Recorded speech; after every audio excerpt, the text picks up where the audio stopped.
Real Housewives of Potomac. You know, Oh, Candiace, let's just be honest. Like, you know this as well as I do. You're on the Twitter like I am. And the fans right now, they're just not loving the season. It's not one of their all-time faves. Like, how are you feeling seeing that the fans aren't thrilled with the material so far? what I will say to you all is that you have to keep watching. The season gets so good. Austin was a very tumultuous trip, but you do see us having fun. And I know that our fans want us to have more fun. I wanted to have more fun. I'm hoping that, going forward, we can try to have more fun. Everyone has to be honest if we want to have some fun, right, Candiace? I am blinking in agreement with you, Ricky. Yes. Honesty is, not always the easiest, but the best policy. We're talking about Robyn. I have a lot of empathy for her and her situation, even in the backstabbery of it all with the Two Broke Girls podcast, talking about my life. And even in, her going behind a paywall to share her personal business when she's paid more than me to talk about her business on a television show. She's in survival mode.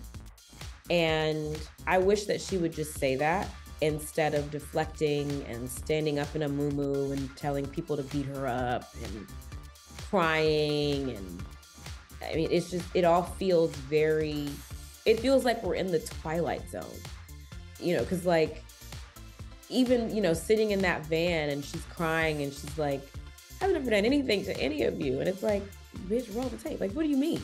You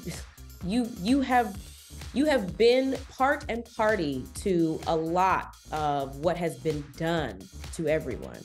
But now you're being tasked with telling the truth and you're deflecting and selling it behind a paywall.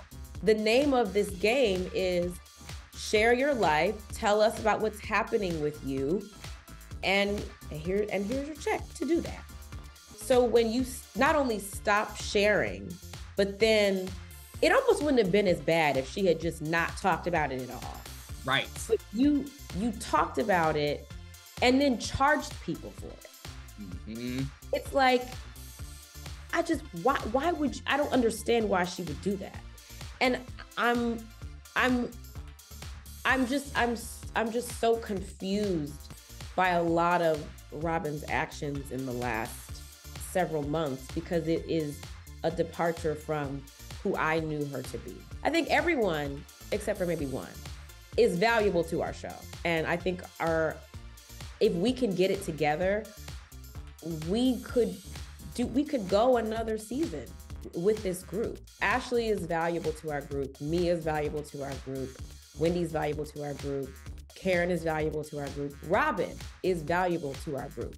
I am valuable to our group. NECA is valuable to our group. I want to see more of NECA and less of NECA fighting with Wendy. But we all add something. And I wish that we could get back to a place where you saw that and, less of this weird, I don't know what to call it. You gotta let us warm up, okay? We've been hibernating. We just got on stage, okay? This is Act 1.